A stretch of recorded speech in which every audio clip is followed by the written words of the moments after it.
All right, today is Wednesday, the 23rd of September. And if you look at where we are right now as opposed to where, what's in the book, we've now covered the first 7 chapters. So about the first third, approximately, of the book. Okay? Today I'm going to cover both chapters 8 and 9, talking about objects in JavaScript and the browser object model. Let me just mention that objects right now, if they don't totally make sense, and I put some examples out there, don't let it really throw you one way or the other. All right, I'm not going to probably give you any homework on objects. All right, the browser object model is something that we're going to discuss in the whole second part of the book. All right, and then I'm not sure if next week we'll go into this or exactly what's going to happen, but I might give you another assignment next week. I only put like one problem on there, or maybe 2, and we'll do one as a class again, something like that. All right, and then we're going to go into chapters 10 and 11.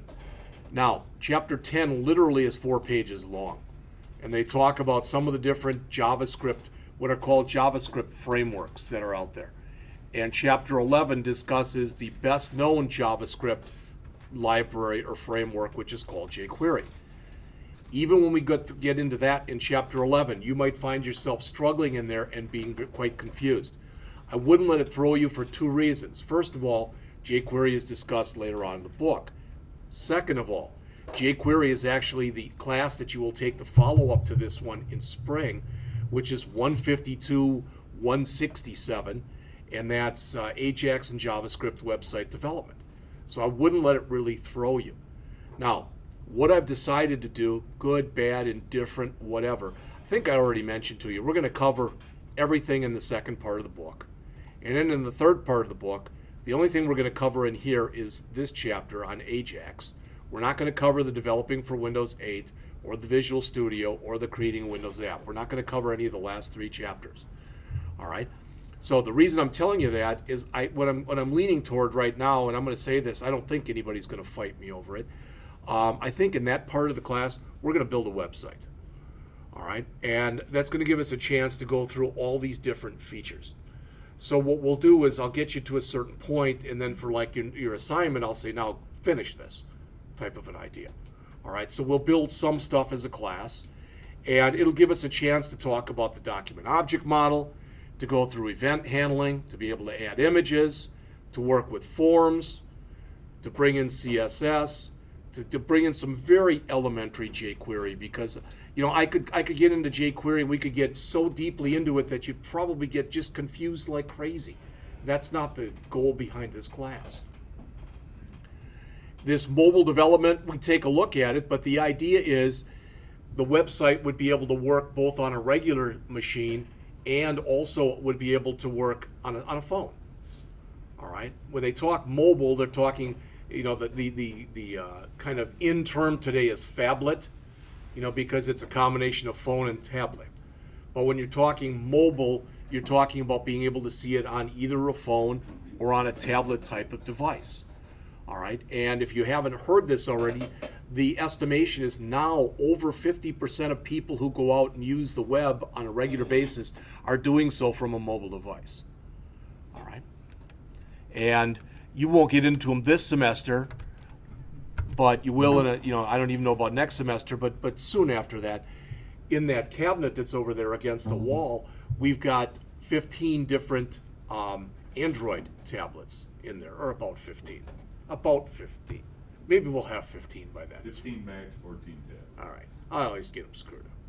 All right. So again, it'll give us a chance to go through all the major stuff in there, and also even some Ajax. Okay. So I have no idea when we go through that how many assignments I'm going to give. 1, 2. I don't know. Don't worry about it right now. But I will expect that as we go through something as a class, that you'll be keying it in as well. I don't want to just put stuff out there because I don't think you learn that way. All right, but even if I'm keying something in and you're keying along with me, I think there's something to be said for that. All right, so just so you have an idea of where we are, where we're going to, etc. So I'm going to jump into chapter 8 right now, which is objects in JavaScript. And this is kind of a mishmash type of chapter, and what I mean by that is the author talks about objects but doesn't really get into them in a lot of breadth and depth of coverage other than he talks about arrays.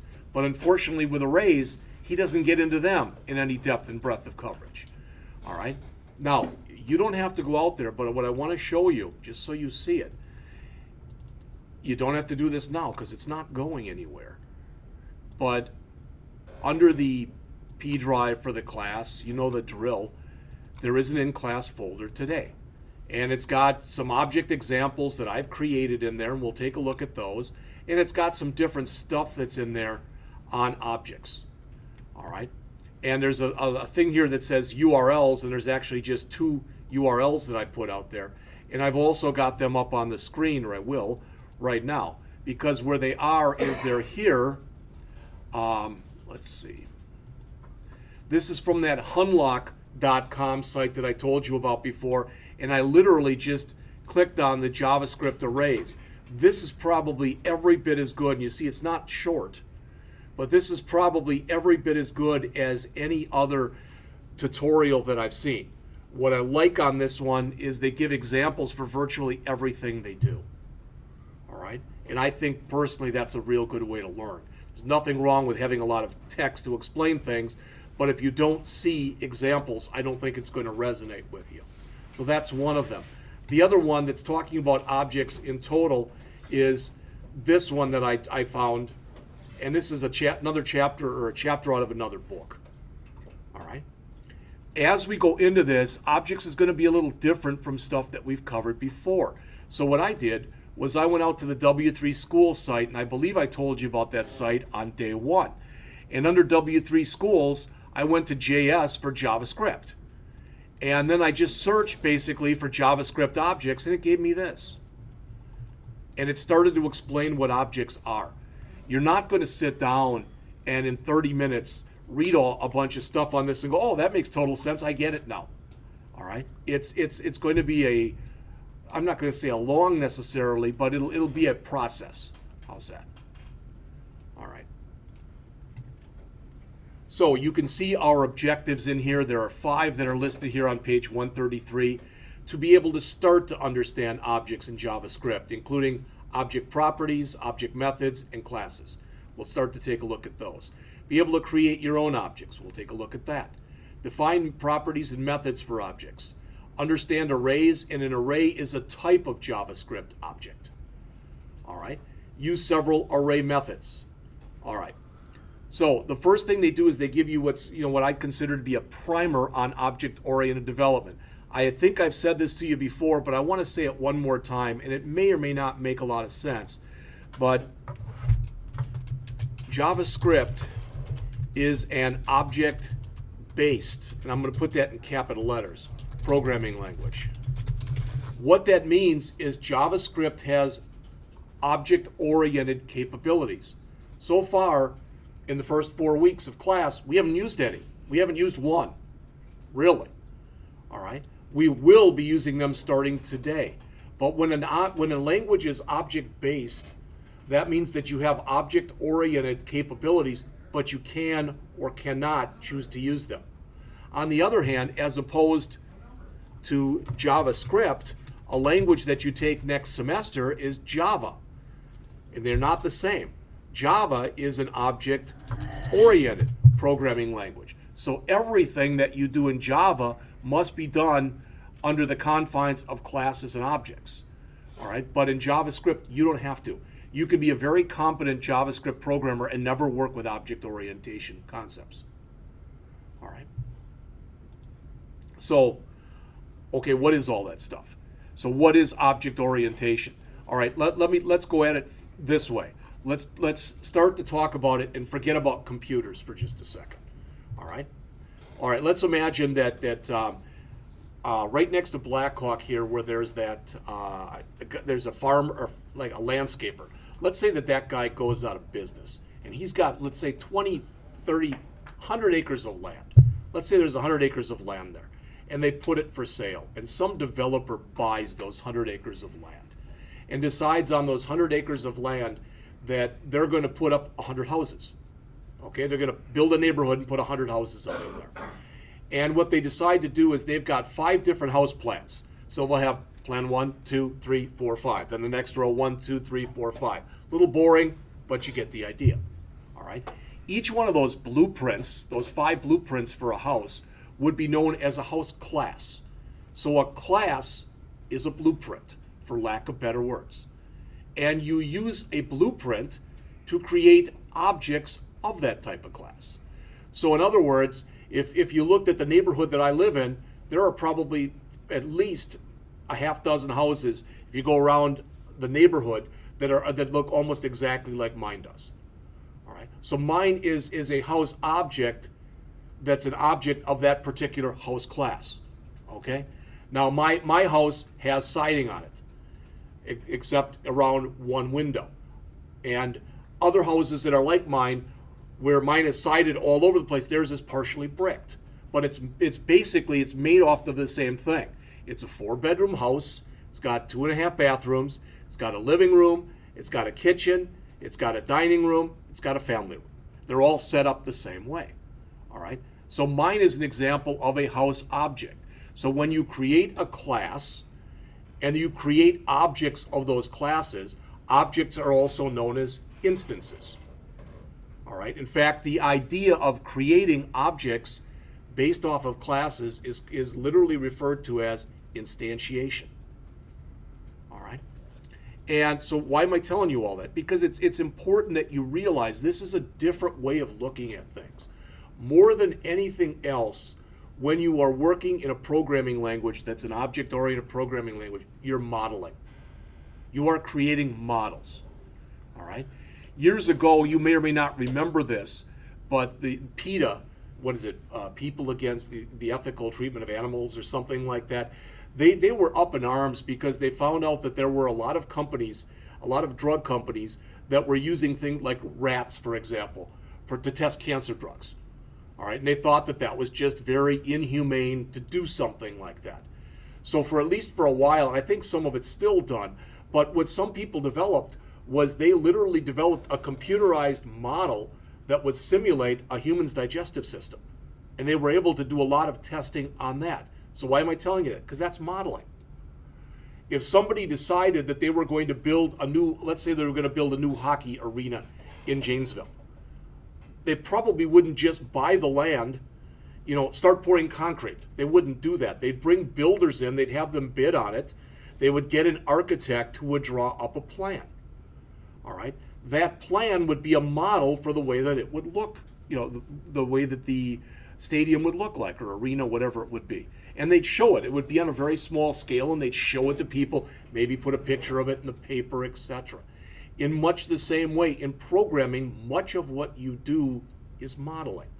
So when you've got a language like Java, for example, everything you do is classes and objects. When you've got an object-based language like JavaScript, you can use classes and objects, but you don't have to. And they even mention in here that this represents what's called a paradigm shift. It's a shift in a way of thinking, because the way that we've written our programs and done all of our work so far is not the way that you would do it if you were doing things in an object-oriented way. So they mention here objects are things. Really, you don't even think about this, but we live in a world of objects. There's about 15 person objects in here. There are 25 computer objects in here, 25 table objects, probably more than 25 chair objects, but you get the idea. There's a bunch of different objects. And objects have, basically, they have two things. They have properties and they have methods. All right, for the person object in here, all of us have a first name, a last name, an eye color, a hair color, a height, a weight, etc. Those are properties. All right. So properties basically are the characteristics of an object. All right. We all have methods associated with us. We all eat. We all drink. We all sleep. We might all eat different things or drink different things or sleep different amounts of time, but we all do that. So in other words, if I was going to be modeling a person object, I might give a person object a height, a weight, an eye color, a hair color, etc. And I might allow them to eat, and I might allow them to drink, and I might allow them to sleep. The thing to realize when you start creating objects, objects only have the power that you give them. So in other words, if I create a person object and I give them a height and a weight and an eye color and a hair color and maybe a gender, and I allow them to eat and drink. You say, what about sleep? They can't sleep if I don't give them that ability. All right? So the class is the blueprint. The object is the instance of that blueprint. As it says, an object is something that has describable characteristics that you can affect and that they behave in a certain way. So properties, again, as it says, and sometimes they're known as attributes. And here he talks about a ball object. And he says a ball has a color, it has a size. So really anything that you decide that you're going to model will have properties and will have methods associated with it. Another word for method is behavior. Because all objects that you give methods to, that means that they have those kind of behaviors. So again, for a person object, you'd have an eating behavior, a drinking behavior, a sleeping behavior, and whatever other methods we decided to give you. Now you get in some really ugly looking stuff here, and again, I'm not going to go through this right now. All right. Other than to mention that what I'd be saying right here is I'd have a ball object, so I'm just calling it ball. And I want that ball object to be able to roll. So I've got the name of the object, ball, then a period, and then the name of the method. In the examples that I gave, I didn't even put any methods in there. I just put in properties. I tried to keep it as simple as possible. Then I found a couple of other ones that I did a couple years ago, and I put those out there also. So we're going to look at those, but just not right now. All right. When you start working on the stuff that's in here, notice we've got this word here, no pun intended. The word this is in there twice. And the word this will become very important as you go on your programmatic journey. Because virtually every language uses something like the word this. JavaScript uses it, Java uses it. Visual Basic doesn't use the word this, it uses the word me. All right, so different languages, but it means basically, the thing you're currently talking about. In this case, it's the current object. All right, and as it says, you'll see more of this in Chapter 11 when we start to talk about jQuery, and in Chapter 15 when we talk about using JavaScript for web forms. And even after that point, all right, for lack of better words, if you understand the word this as far as, well, I don't really understand exactly what it means, but if I want my programs to work, I have to use it. That's okay then for now. Because you'll see multiple examples as you go on through your tenure here. All right. So again, as mentioned, an object is an instance of a class, and a class is a blueprint that defines properties and methods. So the example that he gives in here, why he decided to give you something this huge, I have absolutely no idea. But if we look at the example, and it's on all of page 135 and half of page 136. But I want you to see this right there, that line that's in blue right at the top. It says var star equals, and there's curly braces, all right? So if I talk about brackets, and I'm not here, but if I talk about brackets, I mean those things, all right? If we're talking about parens, we're talking about these things, and if we talk about curly braces, we're talking about these. I just want people to understand that. Now, fortunately or unfortunately, sometimes people call these brackets, and they shouldn't. Sometimes they call them braces. Sometimes they call them curly braces. All right? And you might even hear them referred to by other names. Okay? But the reason I'm telling you that is you'll notice that in the line right here it says var star equals, and then it has two of these curly braces. What that means is I'm creating a brand new object. Currently, the value of that object is null. There's literally nothing inside of it. Nothing. So we're going to start putting stuff inside of it. All right? We're going to put a bunch of stars inside of this star object. So we create a bunch of stars. I don't know how many there are there. About 13, something like that, 12 or 13. All right, so we create 12 or 13 brand new stars. And one way you can do that is to say star, so that star that's right there is the same thing you use here. Then in brackets, you give it a name, equals new object. This is one way of doing it. I'm going to show you in just a few minutes 3 different ways of doing the same thing. All right, so now we've created, all right, basically now we've created 13 different objects. But right now the objects don't do anything. Well, then we come down and we give each object a constellation property. So each one of those stars is a member of a different constellation. And then when we get done with that, each one of those stars has its own type. You'll notice that some of them have the same type. For instance, the Vega and the Altair down at the bottom are both type white dwarf. That's okay.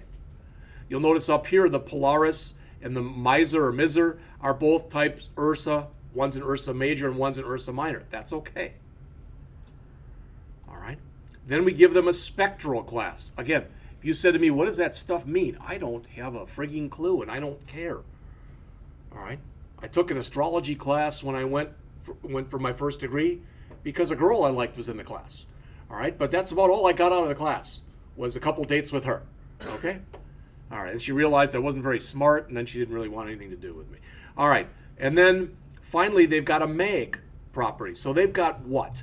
Right now, stars have got a constellation property, they've got a type property, they've got a spectral class property, and they've got a mag property. Bless you. So they've got 4 different properties.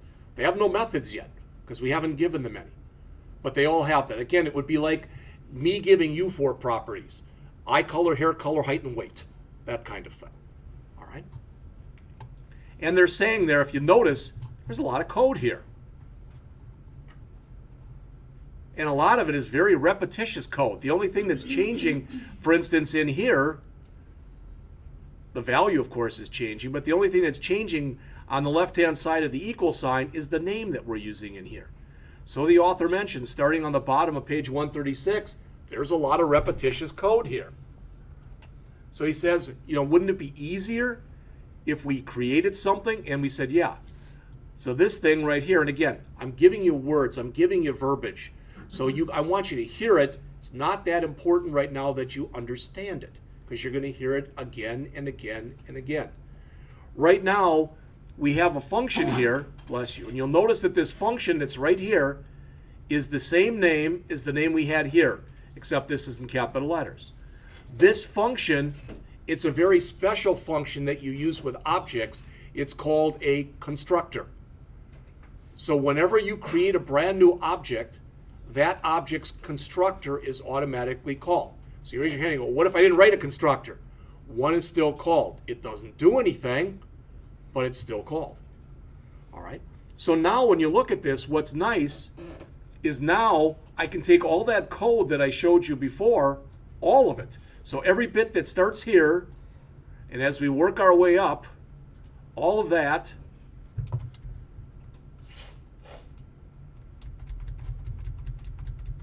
so all of that stuff that you see in blue, which is quite a bit, I guess there's even more, can now get replaced. After we write this, now we come in here and we set up each star individually. We give it all of its different properties at one time. So notice we replaced all of that code with just that code. So it's a lot less. So you write a constructor, which is what this says right here, so that you have less code to write. What this says is I want to create a new star. So Ursa Major right there, that becomes the constellation.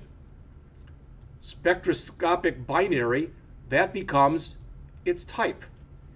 A1/V becomes its spec class, and 2.3 becomes its magnitude. It is just a mapping that's going on when we do this. It isn't that different from some of the functions that I had you do in that last programming example.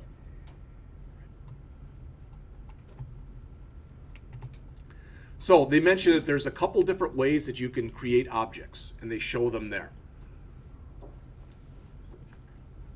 there literally is no difference between you saying var star equal new object, as they show on the bottom of 137, and var star equals curly brace, curly brace. As it says underneath it, the version you use depends on personal preference. They both do the same thing. All right. So once you create an object, it's just sitting there and it's null. In other words, it can't do anything because it has no properties associated with it. It has no methods associated with it. All right. So you add some. And how do you do that? You use the name of the object, star, dot, whatever the property is that you want to add. And you give it a value. If that property is a string property, you put it either in double quotes or single quotes. And if it's a number property and you want it to be a numeric value, you don't use double or single quotes. You can give an object any property you want to give it, or any property that it needs to have. All right? So they show an example in here. And again, they're creating 3-star objects right here. And then they're basically echoing out what their values are. All right? And it's not that big a thing. What I'm going to do for just a second is I'm going to leave here. And I'm going to show you the examples that I created. Again, I'm hoping this makes it easier for you to understand and not harder. All right? So I'm going to grab these, start with grabbing these person objects that are right here. All three of these programs do virtually the same thing. So you got person 1, person 2, and person 3. I guess I had them opened already. All right? And I put in here the W3 schools. That's the exact thing I showed you before. All right? So you've got a point of reference. So this is the last way that we just looked at. So I'm creating, again, right here, this becomes a constructor. So every time I'm going to come in here and I'm going to create a new person object, I've got to give that person a first name, a last name, an age, an eye color, and a hair color. And you'll notice there's the first name, there's the last name, there's the age, there's the eye color, there's the hair color. Then I create another person. There's the first name, there's the last name, there's the age, there's the eye color, and there's the hair color. And then I just spit it all back out. Don't worry about the document.getElementById. That's what we're going to do when we write our website as a class. But if I run this, you'll notice, all right, first name, or I guess name is, it's got my name, the age, eye color, and hair color. Then the second one. So it's just echoing out that information. And so what's special about first name, last name, eye color? They're just things I made up. We could have put anything we wanted. We could add height in here, weight, anything that we thought we needed to add. And in this example, all I'm showing you in here are properties. I'm not putting in any methods. All right, you go, well, why aren't you? I'll show you that in a later example. All right, so I'm just adding to each person has 1, 2, 3, 4, 5 properties. That's it. All right, so that's one way of doing it. Another way that I can do it is I can do that where I say var person equals object, paren. Then I say, the person dot first name, person dot last name, etc. And I didn't have to call it person. I could have used Jeff right there. I could have used whatever I wanted to. But I'm saying a person is a new object. Their first name is John, their last name is Doe, their age is 50, their eye color is blue, their hair color is red. So you'll notice again that when I run it off, I get all that stuff. Exact same kind of thing. What I'm trying to get across to you is the name of the object dot the name of the property. And you do it the same way if it's going to be a method in there instead of a property. All right, except you have to write more code for methods. I'm keeping it real simple here. Yet another way that you can do it is this way. Some people like to create their objects this way. All right, there's no constructor in here. Remember, this first one had this constructor right here. It had that function. The second one did not have a constructor. The third one, or whatever. This one doesn't have a constructor either. I will tell you You know, so you're like, well, why are you showing us all these different ways? Because you see all of them in actual application code. And the code that you see on your screen right here, the stuff that's right here, it's similar in look to something that's very hot right now in the programmatic field, and that's something that's called JSON, J-S-O-N, which stands for JavaScript Object Notation. All right, and that's the way that that syntax pretty much looks in there. So I put that one in there also. So there's a lot of different ways that this can be done. But if I run this one, you'll notice again, they all pretty much give you the same stuff. All right, so they're just different means to the same end. And which one do you use? Try them all and see which ones you seem to have the biggest comfort level with, and that's the one I'd start with. All right. Now I put a couple of other examples in here too. They're a little bit more lengthy. All right, you can see, and actually I don't need that, I guess. But with these other examples, these are ones, like I said, I did earlier for other classes, so they're bigger. All right. Notice I did put functions in there. Oh my God, what is all that stuff? I'll let you look through that. I don't want to go through it because I don't want to confuse you. But if you run any of these, they all pretty much look the same. This one I was creating Flintstone objects. Don't ask me why. I was working at home one night, and for some reason I started thinking about the Flintstones. I know that's kind of strange, but so I created, I created a Fred object and a Barney object and a Wilma object, etc. All right, just so you can see those. Then we've got, these are just, went online and found pictures of some people. All right, and they're just clip art. So created those to create these. All right. So you can run your way through there and take a look at some of the stuff that's in there if you have an interest. All right. So like I said, I just put a couple of other examples, but I wanted to make sure you saw something that also had several different functions. And you'll notice, I may have mentioned this before, I think I did at least.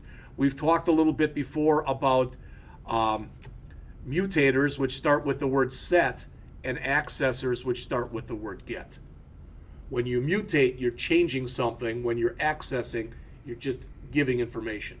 Next semester, if you're a full-time student in the program, you'll take 152-147, which is relational database development. And when you do that, you will do some work where you will learn how to work with databases. And there's a difference. Sometimes when people work with databases, they have the ability to do what's called select in a database. So in other words, I can view all the information, but I can't change it. So I can look at any information that's in a database, but I can't change it. All right? And that's like a get. If I have the ability to go into a database and insert things into a database, remove existing things that are in a database, or modify existing things in a database, that's a set. All right, so again, you're going to hear all of these terms again and again and again in different classes. All right.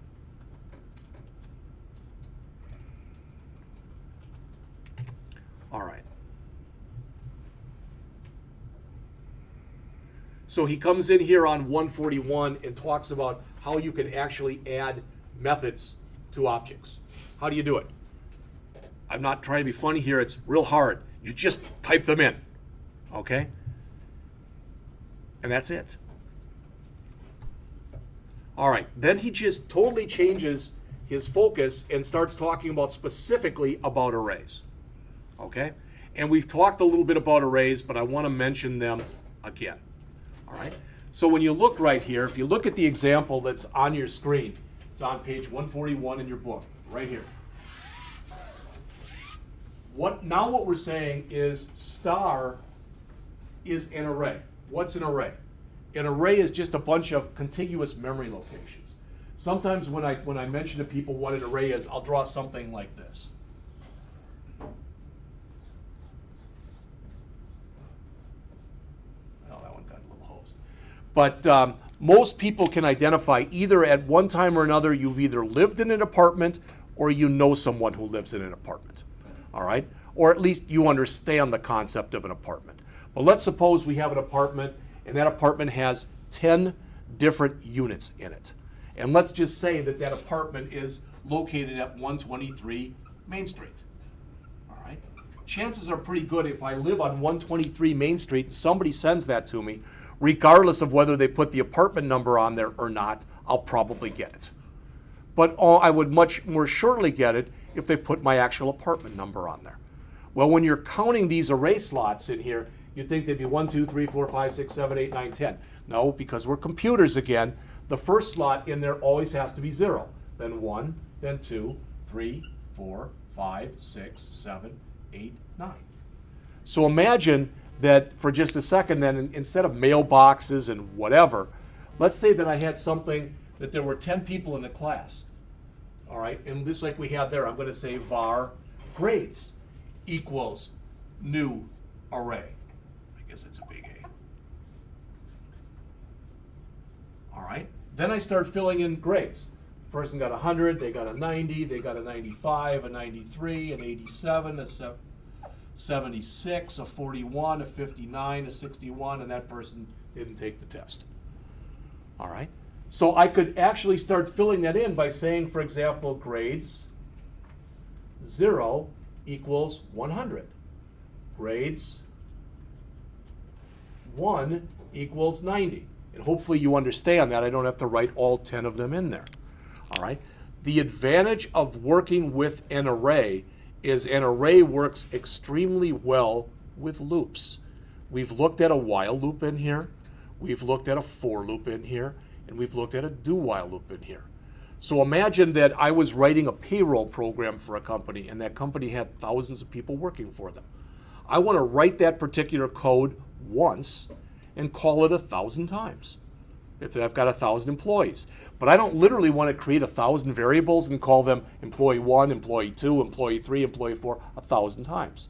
Instead, I can come in here and I can do that. And I can fill up all the information inside of the array. I can fill it up in a loop because I can have it loop through 1,000 times. That's more often than not how you're going to end up using these. Now, JavaScript is a little bit different because it's such a forgiving language. We talked about this before. In other languages, if I'm going to create this grades, I have to do something like this. I have to say like int bracket bracket grades. And that would be the way I would do it in Java. If I was doing it in C, I'd say int grades and then put the bracket bracket. All right? Why am I telling you that? Because if I'm working in one of these two languages, the only thing I can put into these slots, the only thing I can put in are numbers. JavaScript, when you create an array, you can combine numeric and non-numeric values. So for instance, maybe I want to change this. Maybe this particular student, I just want to put in there that they dropped. I can do that. I can't do that and combine strings and numbers in these two languages. You can't do that. These two languages are what are known as strongly typed languages. JavaScript is a loosely typed language. All right? And with Mike, the afternoon lab assistant, we were having a talk about this the other day, whether or not JavaScript is a really good first language to teach people. Some people think it should be one of the hardest languages we teach in the program, which is C, because it's so regimented, you have to do things in a certain way, so you learn really good rules. Whereas with JavaScript, you can learn really bad rules. So it's like, well, why would you teach us that then? I'll take your question in a second. Because it is very forgiving, all right? It is reminiscent of most programming languages, and it's one of the best documented languages that are out there. Yes? So on the equals for the dropped, you just have the dropped in there instead of nothing. Yes, so if that was, for that one, just imagine I kept writing, then I'd have grades. You typically call that sub 9, and those are brackets, not parentheses, and I'd say equal dropped. And that's totally, in this language, that's totally legit to do that. All right? So they show you one way of doing it here. If you want to create an array and immediately initialize it, you can do it like this. There probably are 3, 4, or 5 different ways that you can do almost the same thing in this language. That's why I gave you that Hunlock, or you can go out to W3 Schools and take a look at arrays for JavaScript, but you really should. There's a lot of different ways of doing it. And one of them might strike your fancy. In other words, you might look at one of them and say, that really makes a lot of sense. Then that's the one I'd use if I were you. All right. Arrays have a length property. So what's the length of that array? 10. Exactly. Even though it goes from 0 to 9, there's still 10 elements.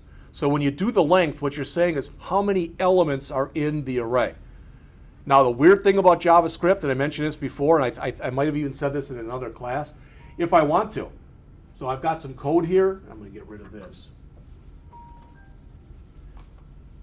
So let's say that what I meant to do was I meant to say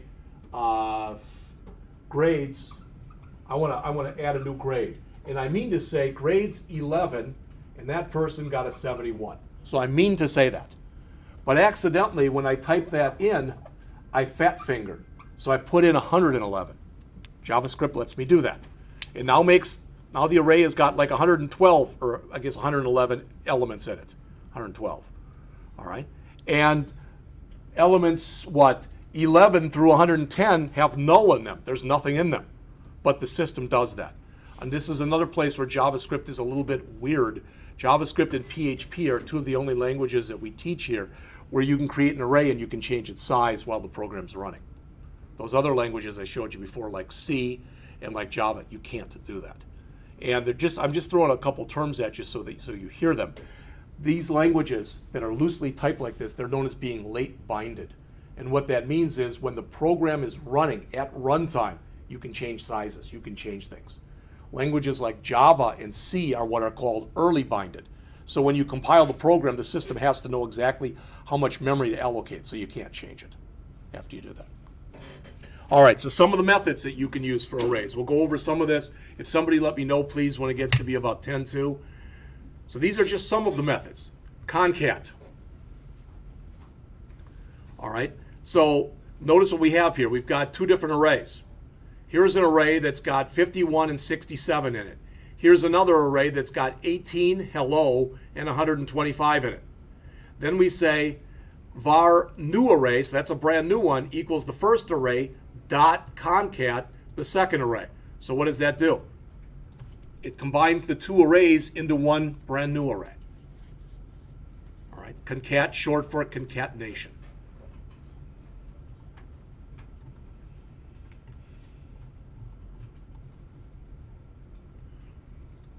It says they're join and concatenating with join. All right. It says the join converts all the elements of an array to a join string. So why would you want to do that? All right. So it takes this, which is an array, and it converts it to that, which is just a string. Well, the reason that you might want to do that is there might be a certain method that you want to use that's not available to arrays, but it's available to strings. So you can take an array, convert it to a string, do some work on it, and convert it back to an array again, or vice versa.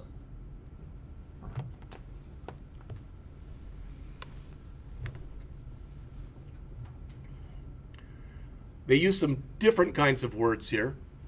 All right. It says push and pop are used to remove individual elements. It says the push returns the length of the new array and pop returns the removed elements. So if we look at this, if this is our array right here, and we say star.push, right now we've got Polaris, Deneb, Vega, and Altair. And we want to put in here Aldebaran.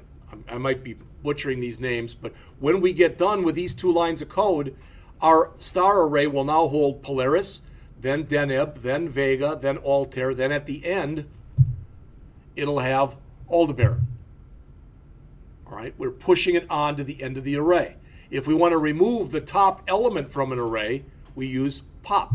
So in this case, if we use pop on here, we would be removing Polaris.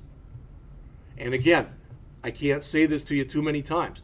Go in and take a look at what I mentioned to you before. I mean, don't be afraid to take a look in here. All right, push pop. So these are the different methods that are available. So if I go to push, All right, adds an item to the end of the array. Pop, removes the last the item from the array. Okay, and they show you some examples.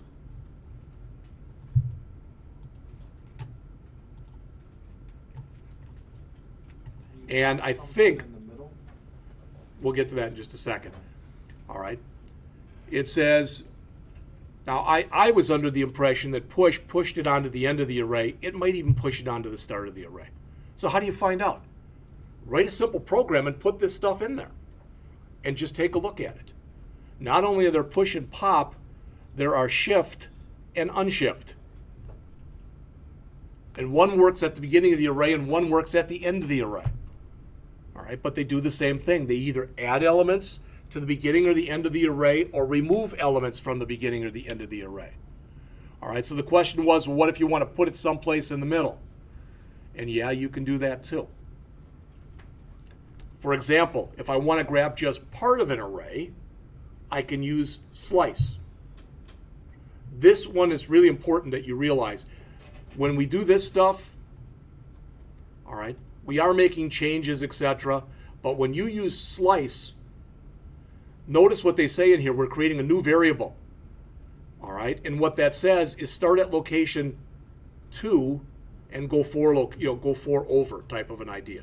But the point is, what I wanted you to understand is, if we had come in here and instead of this, where it says that,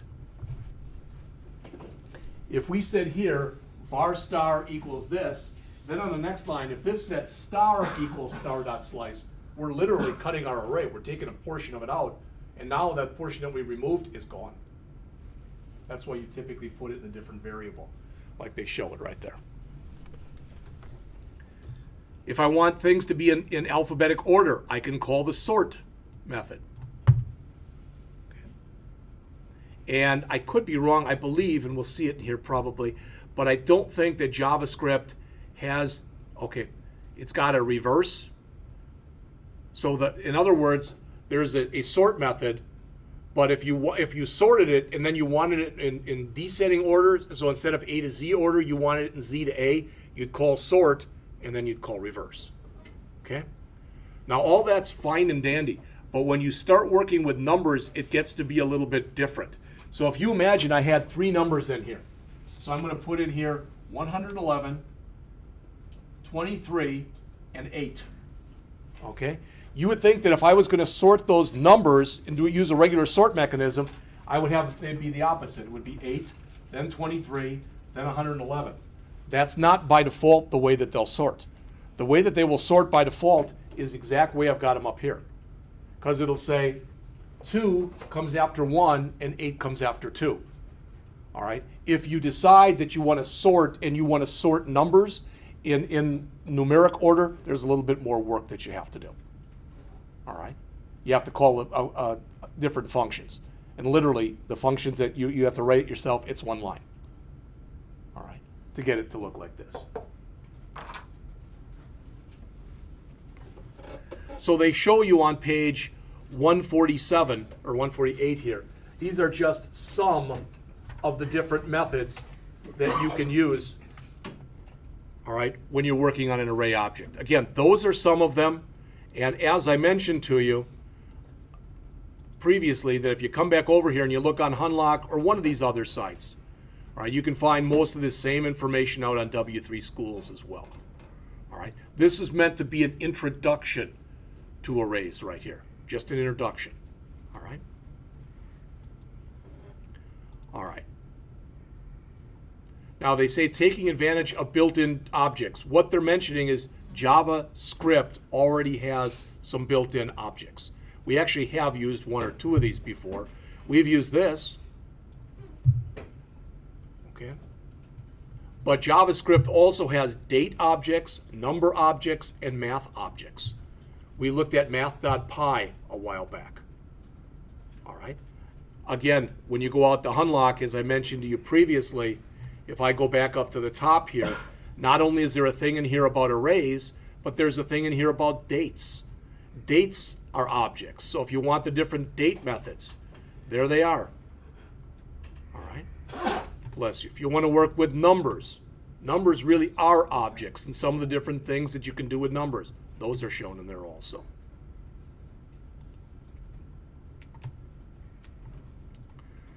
All right.